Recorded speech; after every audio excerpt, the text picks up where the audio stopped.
에베소서 보도록 하겠습니다. 에베소서 4장 15절, 16절 두 절 보도록 하겠습니다. 에베소서 4장 15절, 16절 같이 읽도록 하겠습니다. 시작. 오직 사랑 안에서 참된 것을 하여 범사에 그에게까지 자랄지라. 그는 머리니 곧 그리스도라.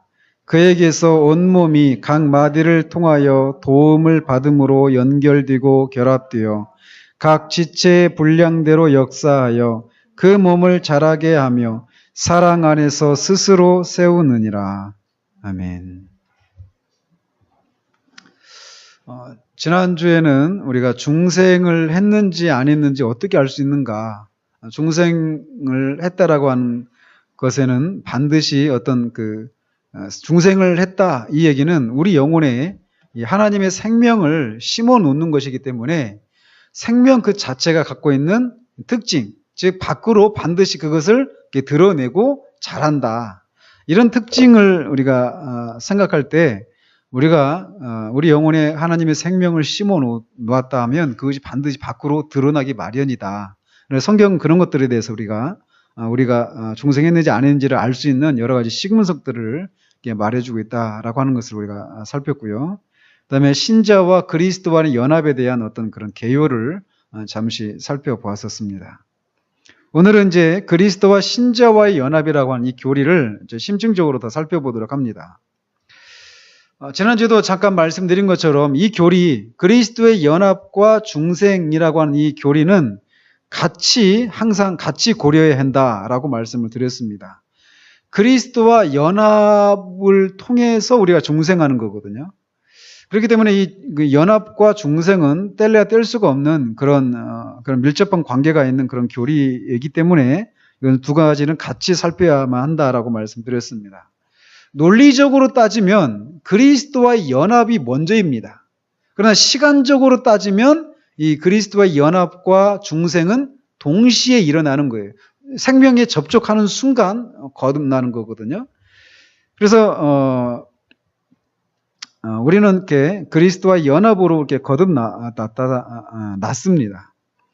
우리의 생명, 그리고 우리가 하나님 안에서 그리스도 안에서 누리게 되는 모든 하늘에 속한 신령한 모든 복이 다 그리스도에게서 오게 됩니다. 그리스도와 연합이 되어져서 그로부터 다 온다라는 것이죠. 그러므로 이 그리스도와의 연합이라고 하는 이 교리는 기독교 신앙의 모든 교리 가운데 가장 영광스러운 것 중 하나다라고 하는 것을 말씀드릴 수 있습니다. 그래서 오늘은 이제 그리스도와 연합의 이 본질, 그리스도와 신자가 연합한다라고 말할 때 그게 뭘 의미하는 건가? 그 연합의 본질이 무엇인가? 또 어떻게 그 연합이 이루어지는 것인가? 그리고 그 연합이 이루어졌을 때 어떤 결과들이 생겨나게 되는 것인가? 이 세 가지만 살펴보도록 하겠습니다. 이 세 가지만 살펴보는데 각자에 좀 몇 개가 더 들어 있습니다. 자, 그래서 이 그리스도와 신자와의 연합의 이 본질을 먼저 살펴보는데, 먼저 두 가지는 부정적인 그런 진술을 할 겁니다. 그리스도와 신자와 연합이 의미하는 것이 아닌 것이 무엇인가? 이 잘못된 오해를 하고 있는 것이죠, 사람들 안에서. 그거 두 가지. 그리고 그러면 그리스도와 연합의 본질이 그럼 뭔가? 6가지, 8가지를 이 한 가지 속에서 말씀을 드리도록 하겠습니다. 시간이 안 되면 다음 주에 하도록 하고요. 그래서 첫 번째로 이제 이 그리스도와 신자와의 연합은 이 일종의 인격의 혼동이 일어나는 것처럼 생각해서는 안 된다라는 겁니다. 인격의 혼동이 일어난다. 이게 무슨 말이냐? 이 그리스도와 신자가 연합이 이루어진다, 연합이 된다라고 말할 때 우리의 실체, 우리의 존재가 주님의 실체나 주님의 존재의 본질과 합쳐져서 우리 존재가 사라져버리는 이런 의미가 아니라는 것이죠.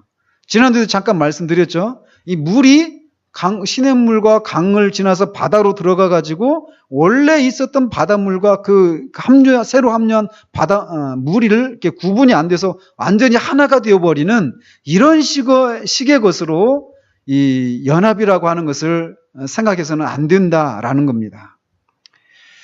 이 점을 강조하는 이유는 이 연합을 언제나 이런 식으로 생각하는 이 신비주의자들의 가르침이 있어 왔기 때문에 그렇다라는 거예요. 근데 참 저번 주에도 말씀드렸지만 이게 우리 안에 갈망이 있습니다. 하나님을 향한 갈망, 하나님과 정말 막힘이 없는 그런 친밀한 교제를 누리고 그 하나님의 그 영광을 우리가 맛보기를 소원하는 마음이 거듭난 사람들에게는 있거든요, 분명히. 근데 그 열망이 자칫 신비주의자들이 말하는 것처럼 우리가 주님과 우리가 하나가 되어져서 우리 존재가 주님의 그 존재 안으로 이렇게 흡수되어서 우리가 사라져버리는 이런 식으로 생각하려고 하는 그런 경향성들이 농후하단 말이에요. 그러나 그거는 잘못된 개념이라는 것입니다. 이런 것들을 이렇게 말하는 것은 기독교 진영 안에 있는 이 신비주의자들이 이렇게 말하는 잘못 오해하고 있는 기독교 진영에 있는 신비주의자들만 이렇게 잘못 오해하고 있는 것은 아니라는 겁니다. 이런 비슷한 생각을 철학자들, 지난주에도 말씀드렸죠. 신플라톤주의자들, 이런 사람들도 그걸 주장했었습니다. 그래서 성 어거스틴이 기독교로 들어오기 전에 거쳤던 그 사상의 그런 여정 가운데서 신플라톤주의를 거칩니다. 마니교도, 또 회의론, 신플라톤주의, 그러다가 마침내 복음을 이제 그가 듣고 이제 우리가 알고 있는 그런 어거스틴으로 이렇게 뒤워져 가는 거죠. 근데 그런 철학자들도 이런 게 있고, 특별히 동양 종교, 더 구체적으로 말씀드리면 이 불교나 이런 데에서 말하는 열반이라고 하는 것이 바로 그런 사상입니다. 니르바나라고 하죠. 열반이라고 하는 것이 그렇게 우리 존재가 사라지는 거예요. 멸상한다고 그러죠. 우리 존재가 멸상되는 것, 우리 존재가 사라지는 것, 이거를 그들이 말하는 열반이라고 말을 합니다. 그게 구원이라고 말을 하는 것이죠. 그들이 말하는. 근데 성경은 그래서 이 사람이 신성이나 어떤 영혼 속에 흡수되어서 자신의 존재가 완전히 사라지는 것, 이게 열반이다라고 말하는데, 그런 생각을 기독교 진영 안에 있는 잘못된 신비주의자들이 이 그리스도와의 연합을 그런 식으로 오해하는 경우들이 있는데 그건 아니라는 거예요. 성경은 끊임없이 우리에게 그걸 말해주고 있습니다. 우리가 영혼 속에서도 여전히 우리 개인으로 존재한다라는 거예요. 그리고 그런 우리가 우리 존재 밖에 있는 하나님의 그 영광스러움들을 보고 즐거워하고 누린다라고 말을 하고 있다는 것이죠. 그러니까 우리 존재가 하나님의 존재 안으로 흡수되어서 우리가 사라져버리는 이런 게 아니라는 것이죠. 그러니까 불교조들이 말하는 열반이라고 하는 것도, 그러니까 그렇게 왜 그들이 그걸 꿈꿉니까? 이 세상은 고해라고 하잖아. 인생은 고해다. 그래서 끊임없이 이게 돌고 돈다. 그걸 뭐라고 말하죠? 윤회라고 하잖아요. 그래서 그 끊임없이 윤회를 하는 거예요. 인생이라고 하는 것이. 이런 단계에서 그 다음 단계로 계속 윤회를 한다는 것이죠. 그래서 이 생에서의 삶이 다음 생에서의 삶을 어떻게 더 진보할 것인지 아니면 후퇴할 것인지 똑같은 삶을 살 것인지 이걸 결정해 준다는 것이죠. 그래서 그렇게 계속 돌고 돈다라는 거예요. 고통스러운 사슬을. 그러니까 이런 고통으로부터 벗어나는 것을 뭐라고 하냐면 윤회의 사슬로부터 벗어나는 것을 그들은 해탈이라고 말을 합니다. 해탈한다 이런 얘기 들으셨죠? 해탈이라고 하는데 그거를 더 궁극적으로 추구하는 게 뭐냐면 열반이에요. 그래서 완전히 그러니까 이 세상에서 누리는 기쁨도 나중에 어떻게 됩니까? 나중에는 또 고통으로 변한단 말이죠. 그러니까 고통이나 슬픔이나 기쁨이나 즐거움 모든 것들이 다 똑같은 거예요.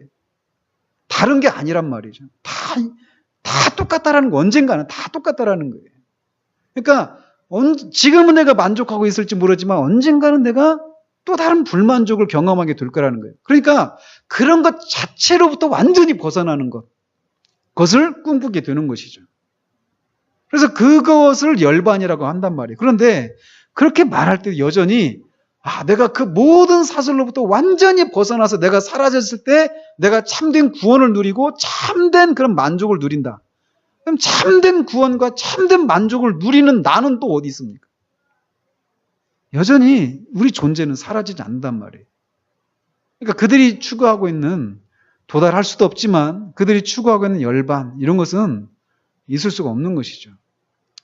근데 어쨌건 이 성경은 우리가 영혼 속에서도 우리는 여전히 각 개인으로 존재하고 이 하나님의 그 영광스러운 임재를 우리가 맛보고 누린다라고 말하고 있다는 것이죠. 그 누리는 내가 여전히 있다라는 거예요.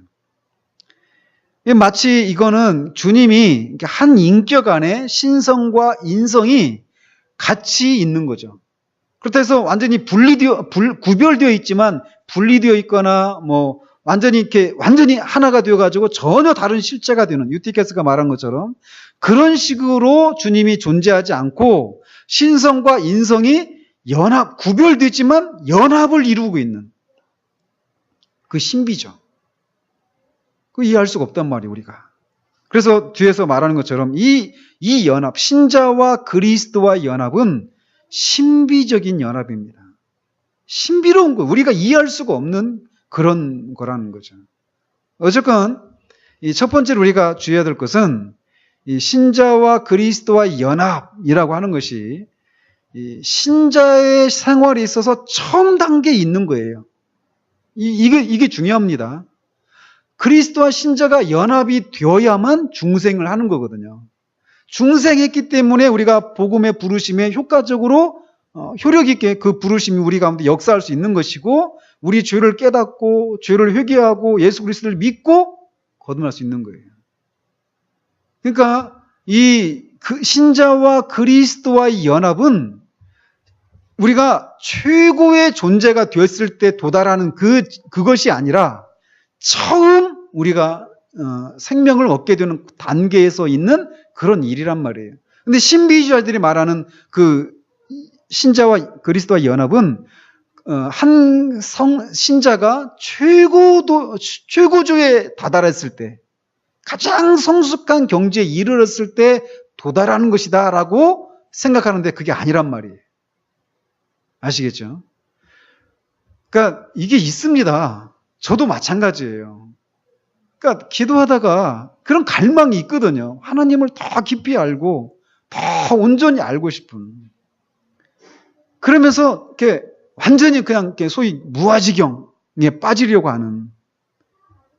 그러나 조나단 에드워즈가 그런 그리스도와의 그 임재, 특이한 방식으로 임재를 경험했을 때도 그는 여전히 그 임재를 인식하고 있고, 그 임재 앞에 자신의 그런 막 티끌같이 부끄럽고 막 연약하고 아무것도 아닌 자신의 모습을 인식하고 있고, 그래서 애통해하고 그분의 그 영광의 탁월하심을 즐거워하고, 이렇게 구별된 방식으로 이렇게 존재하고 있었단 말이에요. 그런 최고의 단계, 그런 속에서도 말이죠. 그러니까 우리가 사라지는 게 아니라는 것을 진짜 명심을 해야 됩니다. 이런 식으로 얘기하는 이런 책들이 있거든요. 제가 여기서 실명을 거론하긴 그렇지만 그런 분들이 있어요. 그래서 그런 분들의 책들은 우리가 주의해서 읽어야만 됩니다. 취할 것이 있긴 있지만 그 부분에서도 우리가 주의해야 될 것들은 분명히 있단 말이죠. 자, 그리고 또 아닌 게 뭐냐?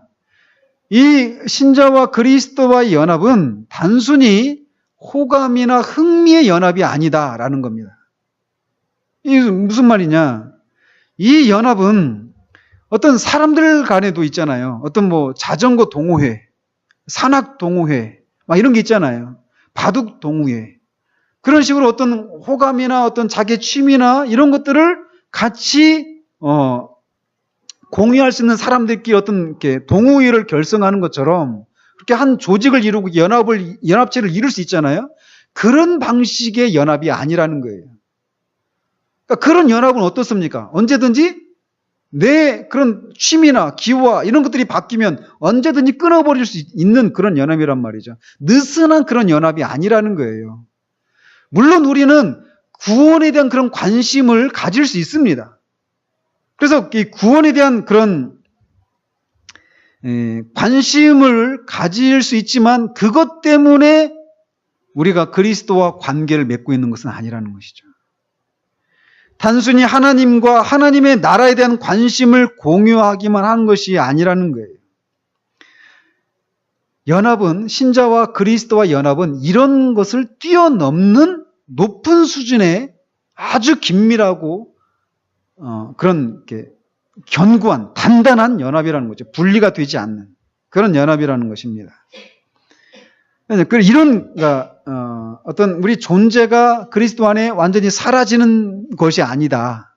또 단순한 어떤 느슨한 정도, 어떤 흥미나 어떤 호감을 가지는 그런 정도의 느슨한 연합도 아니다. 그럼 뭐냐? 첫 번째로 말할 수 있는 것은 이 연합은 영적인 연합이라는 것입니다. 우리 안에 내주하시는 성령을 통해서 그리스도께 우리가 결합되어 있고 그리스도와 연합하고 있는 거예요. 우리를 이렇게 그리스도와 연합시키는 것은 성령의 특별한 사역이고 우리는 우리 안에 계시는 성령의 임재에 의해서 그리스도께 결합되어 있다는 것입니다. 그래서 고린도전서 6장에서 고린도 교회 안에 있는 음행의 문제를 다루면서 간음하는 음행을 범하는 거, 성적인 그런 범죄를 하는 것은 그 여자하고 이렇게 한 몸이 되는 것이다. 이렇게 얘기를 하면서 이렇게 얘기를 합니다. 6장 17절에 보면 주와 연합하는 자는 한 영이니라. 이렇게 얘기를 하고 있어요. 또 같은 성경 12장 13절에서 우리가 다 한 성령으로 세례를 받아 한 몸이 되었고 또 다 한 성령을 마시게 하셨느니라. 이렇게 말을 하고 있는데 신자와 그리스도를 연합시키는 것은 성령을 통해서 이루어지는 그런 영적이고 신비한 그런 연합이라는 것입니다. 그리고 이 연합이 갖고 있는 특징은 신비적인 연합이에요. 아까 말씀드린 것처럼. 그래서 이 에베소서 5장에 보면 남편과 아내와의 관계를 통해서 그리스도와 교회와의 그런 관계를 설명하고 있거든요. 근데 주님과 그리스도인 신자 간의 그 연합이 남편과 아내의 연합과 똑같은 것이 아니라 유사하다라고 얘기를 하고 있는 것입니다. 신비적인 연합이라고 하는 말의 의미가 바로 그런 것이라는 거예요. 그러니까 이 아내와 남편이 각각 독립된 인격체잖아요. 근데 둘이 한 몸을 이룹니다. 그러니까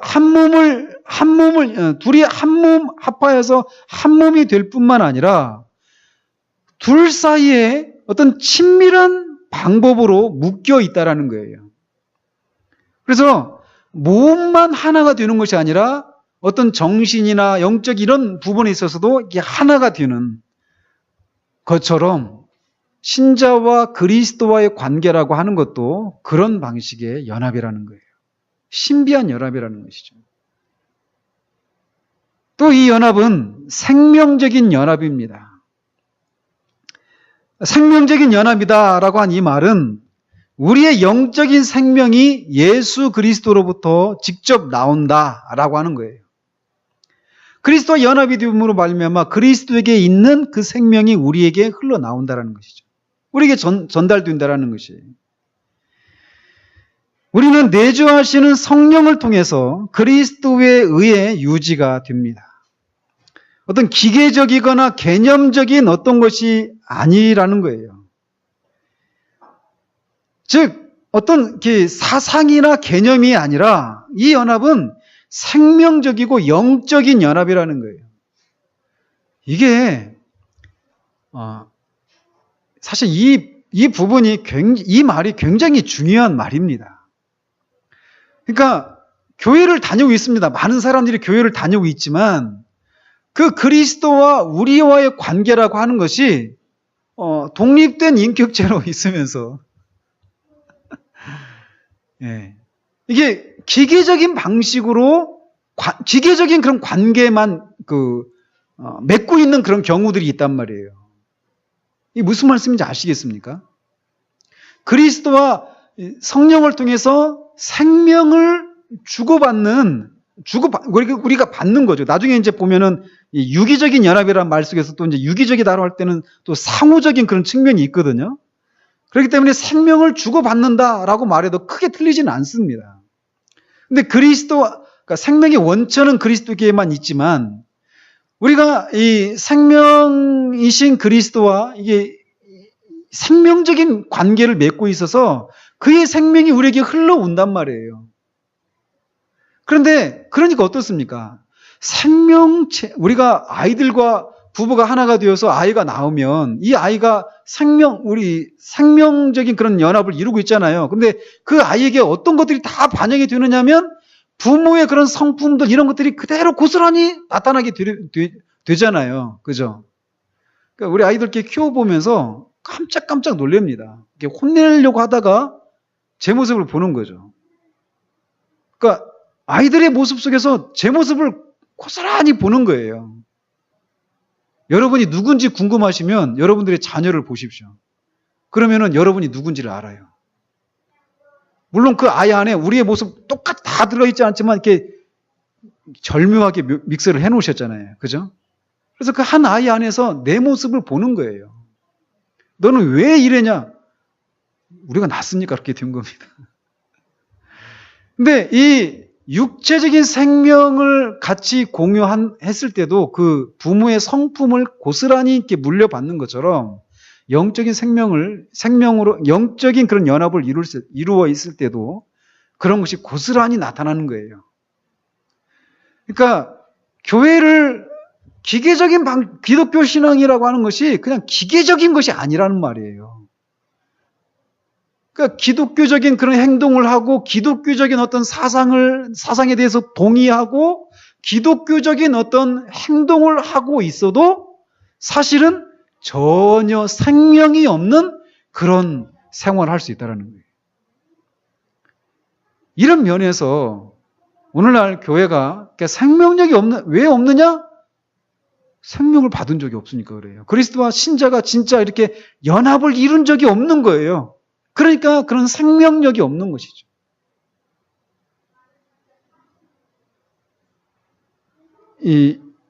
그래서 요한은 우리가 다 그의 충만한 데서 받으니 은혜 위에 은혜로라.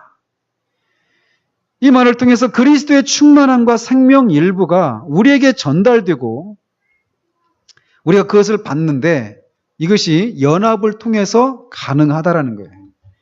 우리가 다 그의 충만한 데서 받으니 그리스도와 연합이 되어 있기 때문에 그의 충만함과 그의 생명의 일부가 우리에게 전달된다라는 것이죠. 이는 내가 살아있고 너희도 살아있겠음이라. 그날에는 내가 아버지 안에 너희가 내 안에 내가 너희 안에 있는 것을 너희가 알리라. 여기서도 이 아버지 하나님이 성자 하나님 안에 계셔요. 또 성자 하나님이 아버지 안에 계십니다. 다른 존재이시란 말이에요. 독립된, 구별된 존재이신데 같이 아버지 안에 계시고 아버지가 또 성자 안에 계신 것처럼 그리스도께서 우리 안에 계시고 우리가 그리스도 안에 있게 된다라고 얘기한다는 것이죠. 그래서 그런 연합을 통해서 그리스도의 생명이 우리에게 전달된다는 거예요. 이게 기독교입니다. 이게. 기계적인 방식으로 기독교 생활을 해나가는 거 이게 아니라는 거예요. 그런 속에서는 절대 생명의 흔적을 발견할 수가 없습니다.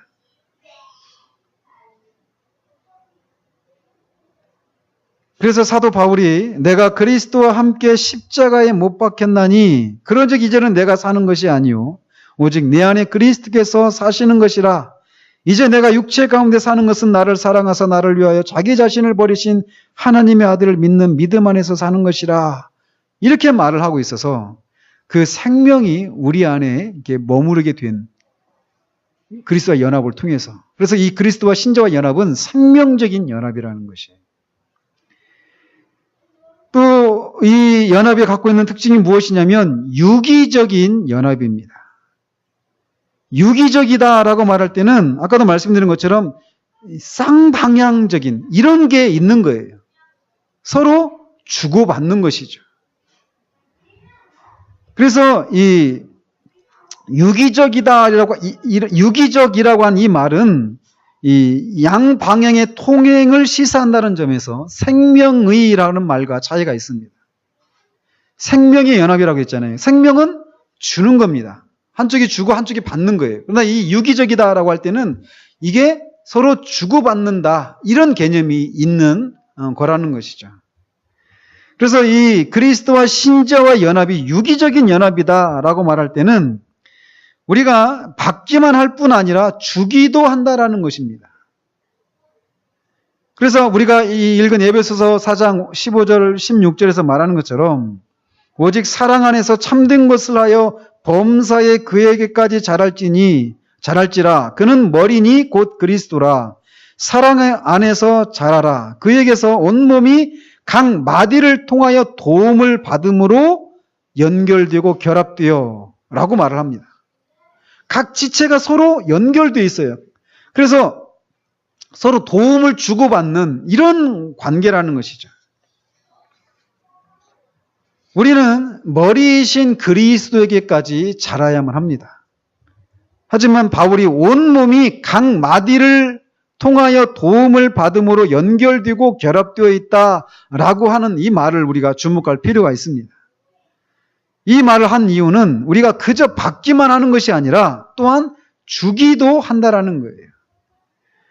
우리는 모두 능동적인 지체들이라는 것이죠. 우리 각 몸의 각 부분, 손, 발, 이런 것들이 다 몸의 생명에 대해 중대한 역할을 하고 있는 것처럼 유기적인 연합이다라고 말할 때 그런 특징이 있다라는 거예요. 신자와 그리스도와의 연합이라고 하는 것이. 그래서 이런 개념이 이 교회가 그리스도의 몸이다라고 말하는 이런 엄청난 개념이 말하는 것이에요. 교회가 그리스도의 몸이다라고 말을 하잖아요. 그래서 이 교회가 그리스도의 몸이면 머리의 통제를 받아서 몸을 이루고 있는 각 지체들이 다 따로따로 있는 게 아니잖아요. 이 각 지체가 서로 도움을 주고받고 하면서 몸을 결합하고 유지하고 사랑 안에서 자꾸 자라가서 그리스도의 이 장성한 분량까지 자라가게 된다는 것이죠. 그러니까 그래서 우리가 로이 존슨 이런 얘기를 해요. 우리 자신에 대한 이 놀랍고 고귀한 진리를 인식하는 것보다 더 우리의 믿음을 자극하고 실제로 거룩해지도록 격려하고 자극해 주는 것은 아무것도 없다라고 말을 합니다. 그러면서 교회의 영적인 수준이 이렇게 낮은 이유는 이 신자와 그리스도와의 연합이라고 하는 교리들을 이해하지 못했기 때문이다라고 자기는 점점 확신하게 된다라고 말을 하고 있습니다. 우리는 너무나 많은 것을 이 주관적이고 경험적인 그런 측면에서 생각하는 경향이 있다라는 거예요.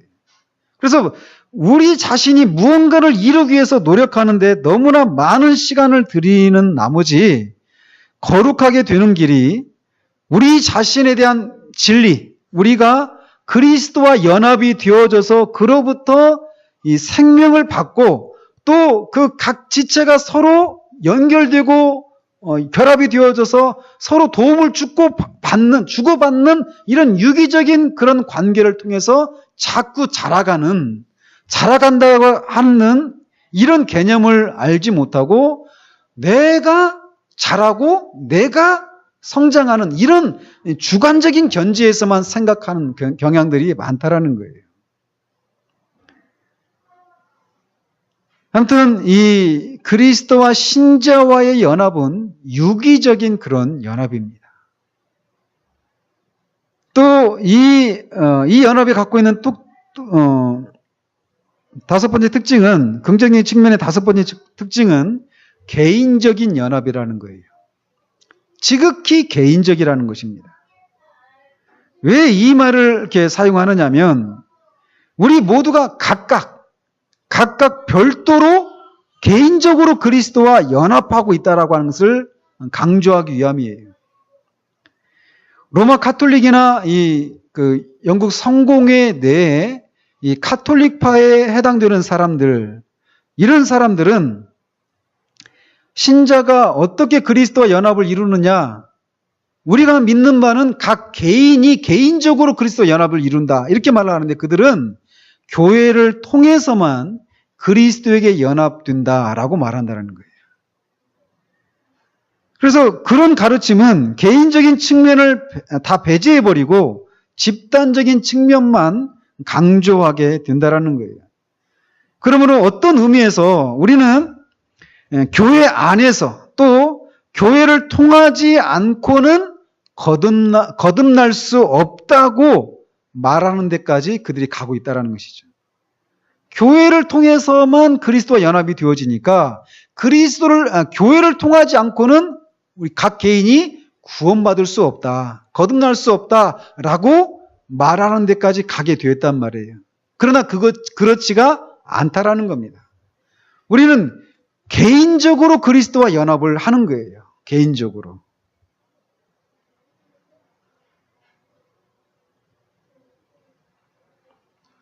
우리는 교회로부터 주님의 생명을 받는 것이 아니라 주님으로부터 생명을 받는 것입니다. 아시겠죠? 우리 모두가 동시에 주님의 생명에 참여하기 때문에 우리 모두 그리스도의 몸의 지체이며 교회 안에 있는 것입니다. 그러니까 그리스도의 신비의 몸, 이게 뭡니까? 교회죠. 그리스도의 신비의 몸에 속하지 않고는 그리스도인이 될 수 없어요. 그죠? 뭡니까? 우리가 개인적으로 다 그리스도와 연합이 되어져서 우리가 구원받는단 말이에요. 근데 그 각 개인이 동시에 다 그리스도의 몸에 연합이 되어 있단 말이에요. 그래서 그 자체가 교회가 되는 것이잖아요. 그러니까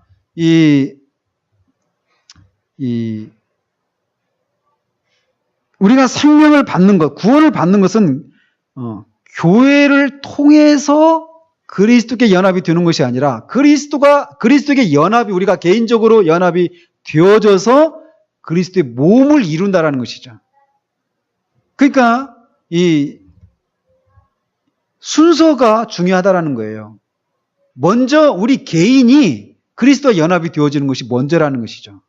그리고 그 두 번째로 집단을 놓아야 된다는 거예요. 즉 교회를 그 다음에 놓아야 한다는 것이죠. 그러니까 우리는 교회로 인해서 난 것이 아닙니다. 이런 말씀 들어보셨죠? 천주교는 교회를 영적인 어머니다 이런 표현을 합니다. 교회를 어머니다라는 얘기는 낳는 것과 관련되어 있잖아요. 그래서 이 영적인 어머니로서의 교회 이런 말을 하는데 그렇지가 않다라는 것이죠. 우리가 생명을 얻는 것은 주님께 우리가 개인적으로 연합이 되어져서 그 생명을 얻는 것이지 교회로부터 생명을 얻는 것이 아니라는 거예요. 교회가 우리를 낳는 것이 아니라는 것입니다. 우리는 무엇으로 낳습니까? 성령으로 낳는 것이죠. 그렇죠? 이렇게 태어나는 순간 보이지 않는 신비적인 교회 안에 있게 되는 것입니다. 교회를 통해서 주님께 가야 하는 것이 아니라는 거예요. 즉 우리가 한 사람씩 개인적으로 주님께 나갈 수 있고 집단적으로만이 아니라 단독으로도 주님께 연합되어 있다라는 겁니다. 그리고 마지막으로 이 연합이 갖고 있는 특징은 본질은 이 연합은 분리될 수 없는 연합이라는 거예요.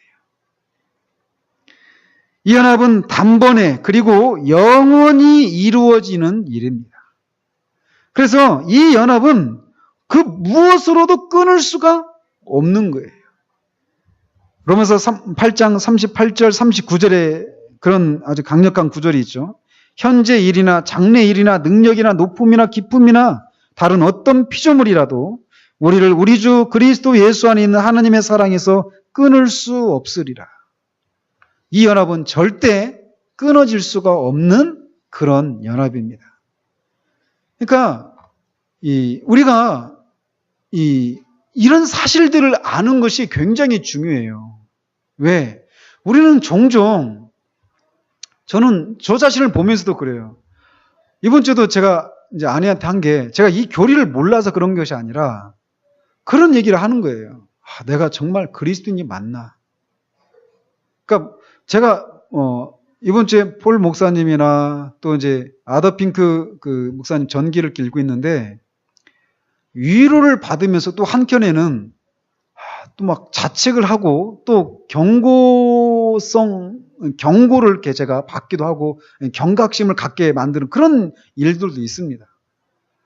내가 정말 목사가 맞나? 저는 목사가 아닌 것 같아요. 정말 뭐 말씀을 제대로 아는가? 말씀을 연구를 제대로 하고 있는가? 저는 제가 목사가 맞나? 이런 생각이 들어요, 정말. 근데 지금 제가 말씀드리려고 하는 것은 이런 개념이 아니라 저 자신을 이렇게 보면서 내가 정말 그리스도인이 맞나? 이런 생각이 듭니다. 그러니까 너무 이렇게 전혀 구원받지 못한 그런 사람처럼 보이는 그런 모습들이 제 안에서 너무나 많이 발견돼요. 오히려 처음 제가 구원을 받고 주님께 이렇게 돌아왔을 때보다 더 제 자신이 더 막 뒤로 물러난 것 같은 그런 모습을 제 안에서 본단 말이죠. 근데 그런 것들을 볼 때 우리가 내가 정말 구원받은 사람이 맞는가? 그렇게 하면서 쓱 어떤 불안함들, 어떤 두려움들이 우리 가운데 이렇게 찾아올 때가 있단 말이죠. 그런데 이런 교리를 안다면 이 연합이라고 하는 교리가 우리가 구원받은 것은 우리가 지금 발견하고 있는 어떤 이런저런 것들, 잘못된 것들, 죄악들, 부족한 것들, 이런 것들이 없어서 우리가 구원받은 게 아니란 말이에요. 그런 존재 덩어리, 완전히 죄악 덩어리, 그러니까 우상 공장이라고 하는 그런 부패한 마음을 갖고 있는 우리를 성령께서 그리스도에게 연합을 시켰기 때문에 우리가 그리스도의 생명을 받고 그리스도인이 된 거란 말이에요. 그리고 그 연합은 결코 그 무엇으로도 끊어지지 않는다라는 것이죠. 절대 처리되지 않는단 말이에요. 그러니까 이 사실을 안다라면 그런 생각이 쓱 이렇게 들어올 때 양심의 송사와 또 사단이 그렇게 참소가 딱 할 때 이 진리를 붙들고 우리가 싸울 수 있는 것이죠. 구원이 내가 그렇게 하기로 결심해서 된 것이 아니라 성령께서 그리스도에게 나를 연합시키셨다. 그 연합은 결코 끊어지지 않는다. 그 무엇으로도. 그거를 생각할 때 우리 안에서 그런 것들이 발붙일 틈이 없게 되는 것이죠. 아무튼 연합이 갖고 있는 특징이 이런 것들입니다. 그리고 그러니까 사실 그 부분을 더 얘기하고 싶어요. 우리 연합이 영적인 연합이고 생명적인 연합이다라고 한 이런 부분들. 그러니까 오늘날 교회 안에 얼마나 많은 사람들이 그저 기계적인 방식으로 기독교 생활을 하고 있는 사람들이 많은가라는 거예요. 다른 이유가 없습니다. 그들이 그리스도와 연합이 되어 있지 않으니까 그런 거예요. 생명은 반드시 밖으로 드러나게 되어 있거든요. 반드시 드러나게 되어 있습니다. 아무리 미미한 정도라 하더라도 드러나게 되어 있어요. 막 실신한 사람들, 그래서 호흡이 막 맥박이 잘 안 뛰고 막 이런 숨도 잘 이렇게 호흡도 잘 느껴지지 않는, 아무리 맥박이 작게 뛰고 호흡이 잘 이렇게 안 재진다 하더라도 숨이 붙어 있으면 반드시 그게 약한 정도라도 반드시 그게 있기 마련이거든요. 완전히 없는 것과 약간이라도 있는 것과는 다르잖아요. 완전히 천지차이잖아요. 생명은 반드시 밖으로 드러나게 되어 있단 말이에요. 오늘날에 정말 교회 안에 너무나도 많은 사람들이 이렇지 못한 상태로 기계적인 방식으로 그렇게 연합을 이루고 있는, 기계적인 방식으로 기독교 생활을 하고 있는 사람들이 많다라는 거예요. 진짜 많습니다. 좀 많을 거라고 봐요. 그렇다면 이 연합이 어떤 식으로 이루어지는가라는 겁니다. 이 연합은 성령과 믿음으로 이루어지는 연합입니다. 에베소서 2장 5절에 우리를 그리스도와 함께 살리셨도다. 우리를 그리스도와 함께 살리신 분이 누구십니까? 바로 성령이시라는 거예요. 성령님은 우리를 그리스도와 함께 살리십니다. 이게 중요합니다. 이게 연합이라는 거예요. 그러니까 그리스도와 우리가 연합을 이루고 있다는 거죠. 뒤에 이제 그 객관적인 연합의 결과, 이제 객관적인 결과, 이 부분을 살필 때도 말씀을 더 드리도록 합니다. 그렇게 성령께서 우리를 그리스도를 죽은 자 가운데서 살리셨잖아요. 이게 뭡니까? 그리스도가 죽은 자 가운데서 다시 살아나시는 게 이게 뭐죠? 부활이란 말이에요. 그 부활하실 때 그리스도만 살아나신 것이 아니라 우리도 믿는 신자들도 그때 그리스도와 함께 살아났다라는 거예요. 경험해 보셨습니까? 이거는 경험의 영역이 아닙니다. 성령께서 그리스도를 죽은 자 가운데서 살리실 때 우리도 함께 살리셨습니다. 그 결과 우리의 믿음이 작용하기 시작하고 우리 믿음이 이 연합의 중대한 부분이라는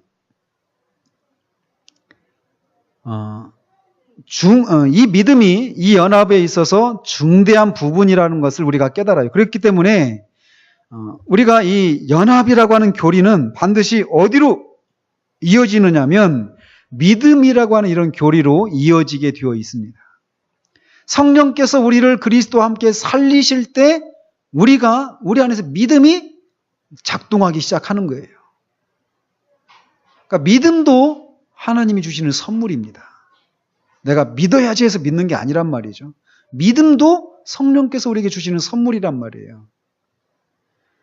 그렇기 때문에 우리 믿음은 성령의 역사로 이루어진 이 연합이 유지되고 발전되고 강화되도록 돕는 그런 역할을 하는 것입니다. 그래서 우리 안에서 이 믿음이 활성화될 때에만 이 연합과 중생 또는 기타 우리가 살펴본 이 모든 어떤 이런 것들을 인식할 수 있게 되는 거예요.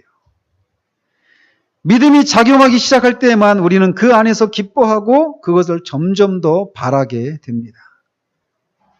그래서 이 신자와 주님과의 연합을 다루는 성경 본문에서는 성령만 언급하는 것이 아니라 믿음이라고 하는 것도 같이 언급을 하고 있다는 것이죠. 그래서 성령은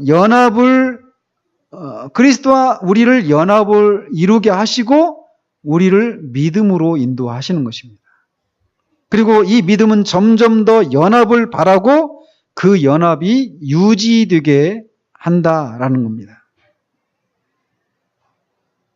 그래서 연합이 이루어진 방식은 이렇게 성령께서 우리를 그리스도와 연합하게 하시고 연합하게 할 때 우리의 믿음을 이렇게 활성화시킨다는 거예요. 그리고 그 믿음이라고 하는 것이 연합을 더 유지하고 더 생명력 있게 하는 그런 역할을 한다는 것이죠. 그러니까 연합은 이렇게 시작은 성령께서 하시는 것이죠. 그 성령께서 우리의 믿음을 활성화시키시는 것을 통해서 그 연합을 더 공고하게 하신다는 거예요. 그리고 이 연합은 이제 부정적인 방식인데 교회나 성례를 통해서 이루어지는 것이 아니다라는 겁니다. 이 얘기를 또 왜 하느냐? 로마 카톨릭에서 말하는 것처럼 교회가 없이 어머니와 같은 교회가 없이는 거듭날 수 없다고 말한다거나 또는 세례를 통해서 중생하고 또 성만찬에 의해서 연합이 이루어진다라고 그들이 주장하는데 이런 것을 말해주는 성경 구절은 없다라는 거예요. 어떻게 연합이 되느냐? 성령께서 우리를 연합시키시는데 우리의 믿음을 활성시키셔서 그리스도께 연합을 시키신다라는 거예요. 교회를 통해서거나 또는 세례를 통해서거나 또는 성만찬을 통해서 우리가 그리스도와 연합을 이루는 것이 아니라는 것이죠. 다음 주에 연합이 신자와 그리스도가 연합이 되어서 나타나는 결과, 그 결과도 객관적인 결과가 있고 주관적인 결과가 있습니다. 이 객관적인 결과는 언약적인 결과다라고 말을 할 수 있고, 주관적인 결과는 영적인 결과다 이렇게 말을 할 수도 있습니다. 그래서 그 각각이 무엇을 말하는지는 다음 주에 더 살펴보도록 하겠습니다. 기도하겠습니다. 하나님 아버지, 신자와 그리스도와의 연합이라고 하는 이 어마어마한 교리를 우리가 살펴가고 있습니다. 우리가 누리는, 그리스도를 통해서 누리게 되는 그 모든 것은 거듭나고 믿음으로 복음에 반응하고 우리의 죄를 고백하고 성화를 이루며 영원하게 되어지는 것, 하늘에 속한 모든 신령한 복을 누리는 것, 그 모든 것이 다 그리스도와의 연합을 통해서 우리에게 주어진다라고 하는 것을 우리가 기억할 수 있도록 주님 도우시옵소서. 이 사실은 그리스도에게, 머리 되신 그리스도에게 일어난 일이, 또 그가 누리시는 것들이 우리에게도 일어났고 일어날 것이고 또 누릴 수 있는 것을 말해준다라고 하는 것을 우리가 기억할 때, 하나님 아버지, 그리스도와 우리의 삶을 하나님 정말 비교하게 됩니다. 모든 충만함의 충만함이신 그리스도와 비교할 때 우리는 얼마나 낮은 수준의 삶을 살아가면서 그저 기계적인 방식으로 기독교적인 그런 교리들을 암기하고 지적인 동의를 하고 기독교적인 그런 행동들을 기계적으로 반복하는 것 정도에서 마치 그것이 기독교의 전부인 것처럼 생각하는 그런 이 가난한 시대에 하나님, 우리가 이 연합의 교리가 담고 있는 그 풍성함을 하나님 아버지 힘써 알아서 우리도 그리스도처럼 자라가야 되고 또 자라갈 수 있다라고 하는 것을, 그렇기 때문에 하나님께 그것을 또 정말 청구할 수 있는 데까지 우리가 나아가서 그렇게 우리가 그리스도를 닮아가는 그런 사람들 되어줄 수 있도록 주님 도우시기를 원합니다. 그리하여서 정말 우리가 이 땅을 살아가면서 끊임없이 우리 안에서 더라고 하는 그런 탄식을, 또 그것을 누리는 데서 오는 탄성을 쏟아낼 수밖에 없는 그런 것이 진짜 그리스도인의 삶인 것을 우리의 삶을 통해 증거하며 살아가는 우리 모두 될 수 있도록 주님 도우시기를 원합니다. 예수 그리스도 이름으로 기도합니다. 아멘.